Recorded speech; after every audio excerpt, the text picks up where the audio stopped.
friends. Welcome to the second episode of Salon Owner Conversations. I'm Daphne Burkell. I'm the owner of My Salon, and I'm so excited to get into the nitty-gritty details of running a successful business in the beauty industry. I'm here with today's entrepreneur, Derek Davenport. Is it Davenport or Davenport? Davenport. Okay, Derek Davenport. And he is the owner of Urban Routine here in Wichita. And how many years has it been, Derek? 3.5 years. 3.5 years. And seriously, I can tell, even if I didn't know that you guys did esthetician stuff over there, I would know just looking at your skin, because you were you're kind of flawless. Thank you. It's a lot of work. It's a lot of work. We are the ones that treat ourselves last. That's how it works. Well, if you are listening to the podcast and not the video podcast on YouTube, this is an incentive to turn it on, because Derek is, easy on the eyes because of all that work. Thank you. So before the mics were on and I was communicating with Derek, he mentioned that one of his favorite things, one of the things he felt like he was best at, was the training and development in his business. So Derek, I wanted to ask you a little bit about that, because that could go a lot of different directions. You could mean the training and development of your staff. You could mean of yourself. Why don't you explain to me a little bit what you mean by training and development? Yeah, so it goes two ways. Number one, when I set out to open this business, the first thing that I wanted to do was build a place where skincare was the main focus. There wasn't a place that really focused on skincare. It was usually a salon and then they had a spa in the back. So that comes from really education for ourselves, for our clients, for our community, that there's so much out there. But ingredients and what we're putting onto our skin is so important. So we spend a lot of time onboarding, and I work with some of the top estheticians in the country, product formulators. I have one that's an amazing mentor that just keeps me up to date on the new science, what's happening. So I'm blessed to have made those connections early on, and then I can feed those down into my team. But we have a pretty long onboarding process that, I kind of have this philosophy, and I know this is really weird, and owners listening are going to be like, wait, what? I am more worried about, or I guess I get more concerned on the education. When you come in for a service, I would rather you leave more educated than really about the experience itself. So for me as a business owner, I lose track of this was a good example of a conversation I was having with my managers the other day. Was there were still some baseboards that needed to put in, or we wanted to redo the paint colors. But for me, it's I'm just so focused on the client being educated that sometimes as the owner, I forget the little details of the space itself that wrap up the experience. And so that is what I meant by training and development for the staff. Now for myself, I come from a corporate management background. So it was sales, numbers, hitting metrics, every day having calls with the owners, you were down yesterday, what are you going to do today? So it was always high stress. And while we have to have goals, metrics, performance, one of the things that I'm learning through my other two managers is kind of a different perspective on training and developing, and learning to just train and develop differently, because my way of training and developing is this is what it is. This is what it does. Here's how you use it. And so I'm always learning and growing as a brand owner and a young brand owner. We as owners have to see the nitty gritty, the financials, the profit and losses, the orders going in and out. Before, I didn't have to worry about that when I was managing other people's businesses. I was just focused on the people and the growth of the business. And now it's you have that plus all the nitty gritty, dirty stuff. So always learning and growing. That's awesome. So, okay, what I'm hearing is that when it comes to your business, you are much more focused on providing value to your clients than you are all the little background stuff going on. When people start up a business, they're very focused on what's the paint color going to be? What's our slogan going to be? What is, what font am I going to use on the business sign? Yeah. And so you're saying that your default is to kind of overlook those little details and provide value to your clients. Yeah, we still want to create a really amazing space. It's comfortable. The brick, we're under the Eaton, so we've got that just natural historic beauty in the space, the floors. So we didn't really have to do a lot. But yeah, we really built the brand first on like what are the expectations of the brand, and then went from there. So Well, that sounds great. It sounds like you put a lot of time and effort into your employees. And I'm sure that's part of the reason, that's probably one of the biggest reasons why people enjoy being at commission style salons. Is my understanding correct that you guys are a commission based business? yeah, so we actually have a hybrid. So our spa is commission. We have a hair salon in the back of the location. So we're kind of like a one stop. They're booth rent. And then I have a couple that do both. So they're a hybrid. They're like a booth rent and commission when they're on the spa side. So What struggles have you seen from having that model? I think more so for me, it's like learning to blend both to where everyone can meet the same expectations because when it comes down to booth rent, they really are having their own business within your business, but they still represent your business. And so, vice versa on the commission side, it's like you have to have a lot more control, but still allow them to have their own brand as well. Because, I hire eclectic people because I believe that one person, like having a set style of person as an employee, like a lot of people do in our industry.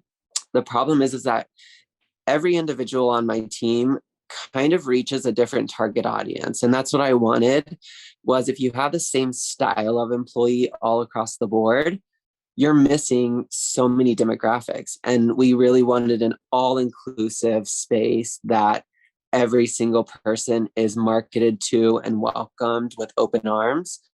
And that my staff, I have somebody on my team that will connect with that person, if that makes sense. Yes, that makes total sense. So Yeah. you're bringing in all these different personalities. Yeah. And so let's say you have a new hire at your salon. And I think that this is Mhm. a huge thing that a lot of salon owners struggle with.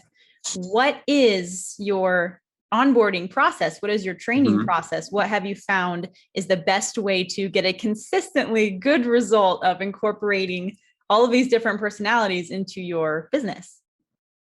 So what I found worked, and we're actually going back to it because when we reopened after COVID, my staff had tripled actually during shutdown.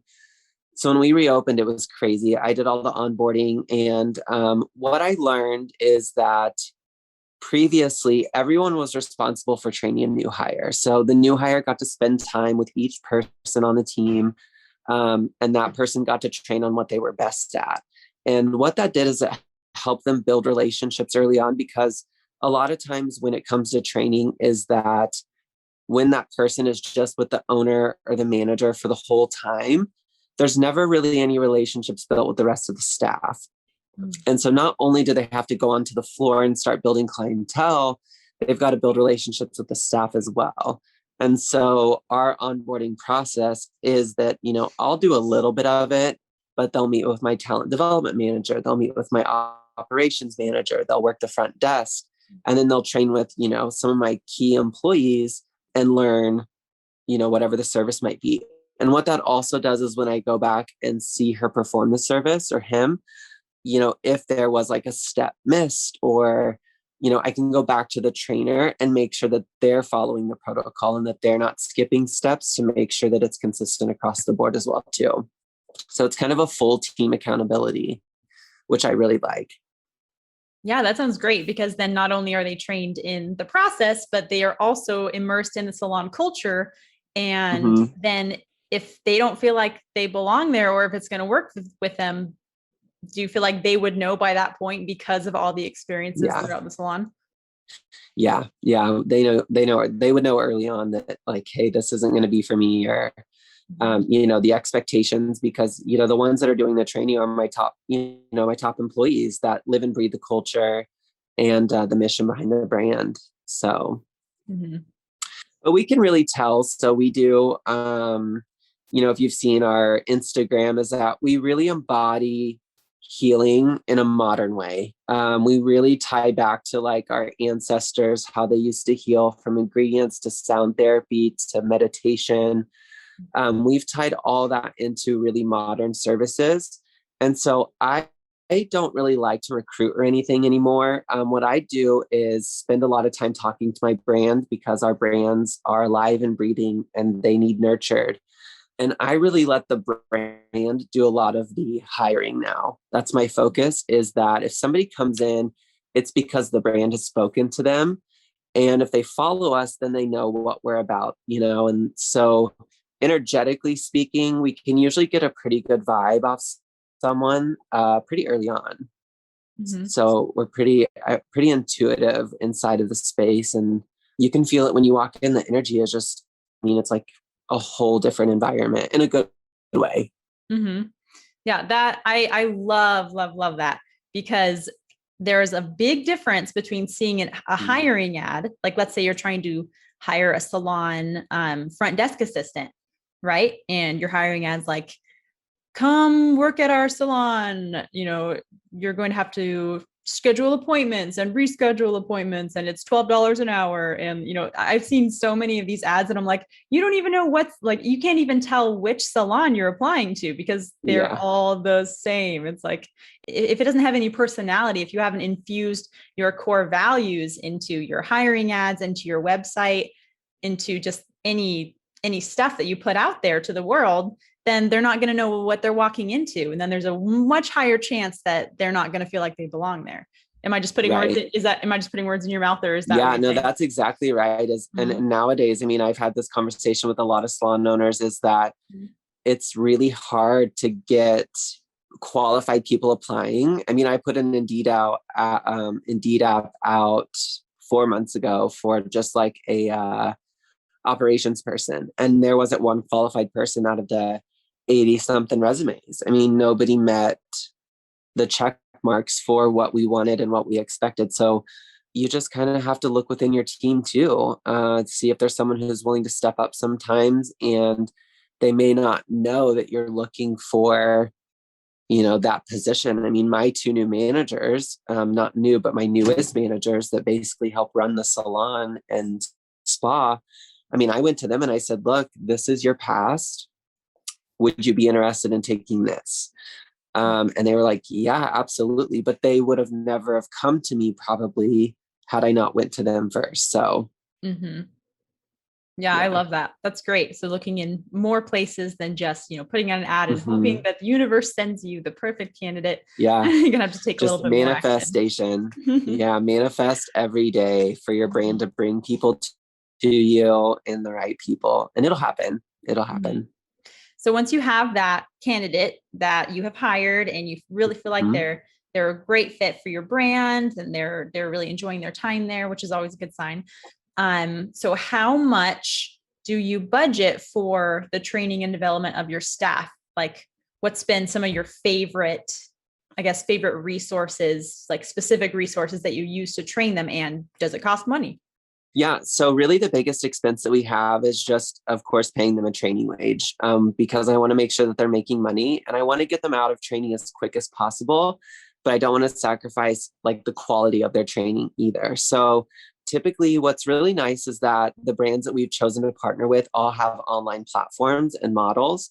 And we have agreements worked out with a lot of our vendors that anytime we have a new trainee, I already start planning their training to where I don't do all of it. I just can't, because we have such a big menu. We have a lot of product lines that on top of me taking clients, like it would end up hurting the employee if I did all of the training myself. And so we actually have like a couple of online academies that they do on their own. And that also tells me like how driven they are. If they're getting them done, taking notes, asking questions. If I have someone like blazing through it that doesn't ask a single question, I know how in-depth those are. So then I know, okay, let's back up and let's go back. So as the owner, you know, you mentioned that you can't do all the training because there's a lot of other, you know, high dollar things that you could be doing behind the scenes of your business, right? So as the owner, what have you found is the most beneficial, or many things actually, there's probably many things that you have found beneficial to outsource. So in your experience, what should salon owners be doing? What should they not be doing? So the biggest thing that I will say that I've learned, and I have a brand coach that I've used for 3.5 years now. She's been with me, or I've been with her, is that you have to do what you're best at. I hate accounting. I am not a huge fan of operations because I'm so OCD that like my operations would be like 800 steps. And so I'm learning the importance of simplicity. So for me, what I'm best at is education and development and working with clients. As an owner, I will never not take clients. I love it so much. And so, just as an owner, you just have to stop and think and really look at like, where's my time best spent? Mm-hmm. And in our industry, a lot of owners are best with clients. That's where we started. And so finding people that can do the stuff like the front desk, the operations, and trusting them, that's been so good for me and helpful. Yeah, I'm sure it's hard to let go of that control, right?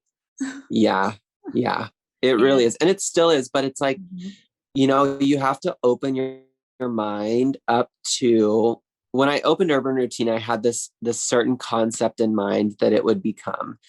And with my new managers, I'm really learning a lot because I'm listening to them. I'm taking, their input and we're applying it. And it's working really, really well because my way is not always the best way. And there's a lot of different approaches out there to take. And I want to make sure that I'm honoring, those who are helping me lead my team by putting their input in there and putting it to work.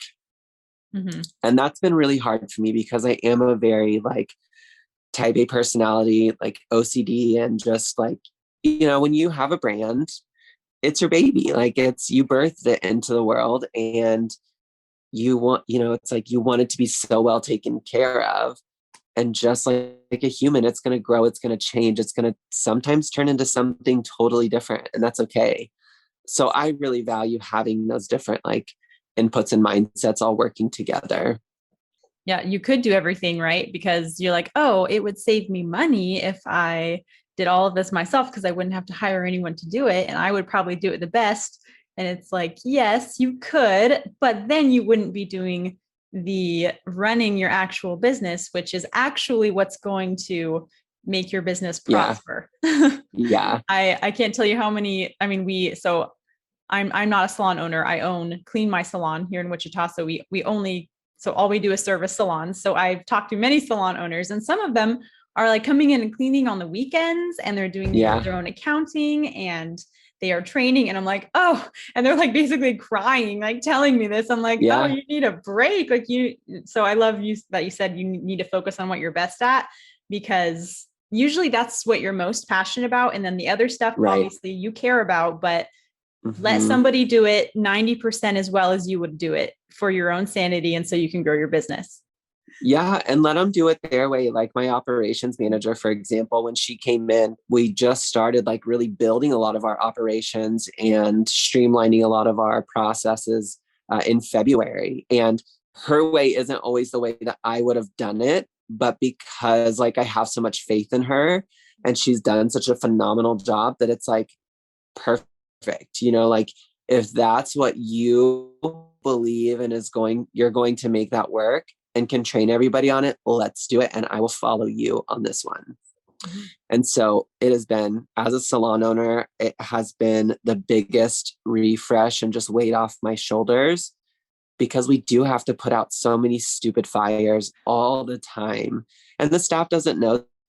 They don't see that behind the scenes stuff all the time or at all. So in some cases that we have a lot. When you think of taxes, licensing, state, federal, COVID, God, this pandemic has been crucial or critical for everyone. It's like, it takes a toll on us fast. Mm-hmm. Yes, it does. Especially when you have so much going on in your mind. Yeah, that you have to deal all with the time. otherwise. Well, Derek, I don't want to take up too much of your time because I know you are a very busy man. And but I wanted to ask you just two more questions. First one is just for my own curiosity's sake. What is the Yeah. most unique service that you offer? And I ask this because on your Facebook page, I saw that you guys offer booty facials, and I was very Yes. intrigued. And I was like, is that the most unique service that they offer, or is there more that I'm missing? I was very So intrigued. what we wanted to do is, so I spent some time in California for a few years and then Mhm. Texas. And part of the reason why we decided to move back to the Midwest, because we felt like we could really bring a lot of what the bigger cities and Mhm. states were doing when it comes to skin and body care. The booty facial, yes, is definitely unique, but it's, we don't forget about when with our licensing and what we're able to do. And when people think about an esthetician, they forget that the skin is the largest organ and it covers our entire body. And we all have areas of concern, our butt, the inside of our thighs. We have people come in that we do bleaching, like lightening in all the intimate areas. We do, like I myself do just a butt lift treatment for people that just want to break up fat tissue and lift the butt. So yeah, the booty facial is unique. We have a vajacial that treats the bikini area for women and men that wax or shave and get a lot of ingrowns and irritation. So I would say those are probably our most unique that people don't know about. But when it comes to healing wise, we have our Reiki, which is our energy work, and then our sound therapy that are two unique treatments that, and our tarot readings that you don't really see in a spa setting most of the time. Yeah, I've People never can heard. come in and, I haven't seen those services anywhere else. So I mean, yeah. they're probably, are they pretty popular services? Like, how would you introduce if you wanted to, if a salon owner wanted to incorporate a very unique service like that? I mean, how would they start? Are you like, oh, get a haircut and get a free butt facial, like to get people to try it, or are people pretty adventurous? Yeah, people are pretty adventurous and they really like it. I will say the community loves the uniqueness. My team that really does that, they do awesome at marketing it. And so people just, they stop and they think and they go, oh, like, yeah, I'm going to be in a bikini soon. And, I don't ever think of that area. A lot of times, they think, oh, I'm just going to go in and get a facial. But we just wanted to be so much more than that. That's why we transitioned into more of a wellness center.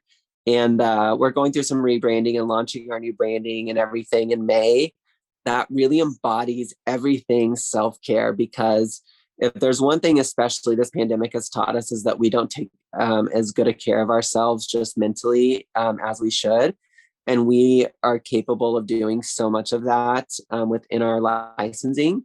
And so, with the Reiki and the sound therapy, it takes your treatments to a whole other level. And it's like 1 hour that you can just, Well, I love that you call it a wellness center, because that is why people go to a salon in the first place, right? It's not because they're going to be like, "Hey, Derek, here's $100, like rub some mud on my face." Like, it's not about yeah, that. It's about how it makes you feel, and about the community, and getting that sense of human connection while you take care of yourself. So I love how unique your brand is, and I yeah, love how passionate about it you are.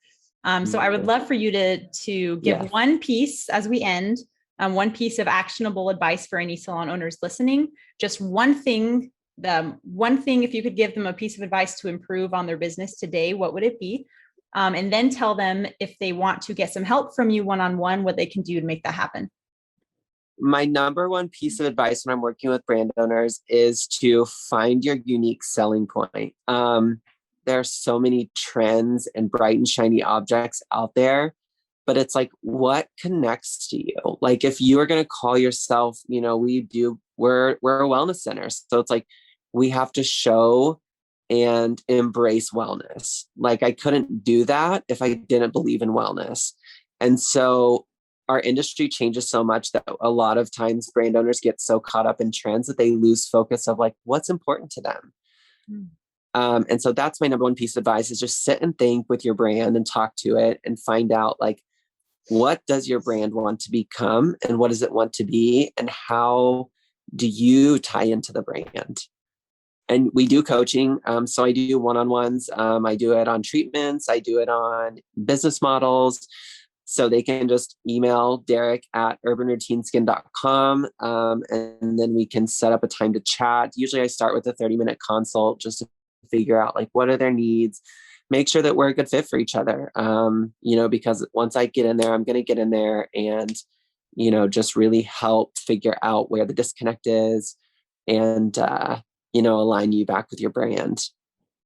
All right. Thank you so, so much, Derek. I've really loved every minute of listening to you, and it's made me very motivated to just do what I'm passionate about. And I don't even own a salon. So yeah. So I'm sure people are going to get tons of value from you. And obviously you would make an excellent one-on-one coach. So thank you. Thank you so much for your time, and tune in next time for the next episode of Salon Owner Conversations. Again, I'm Daphne Burkell, and this has been Derek Davenport, and that's a wrap.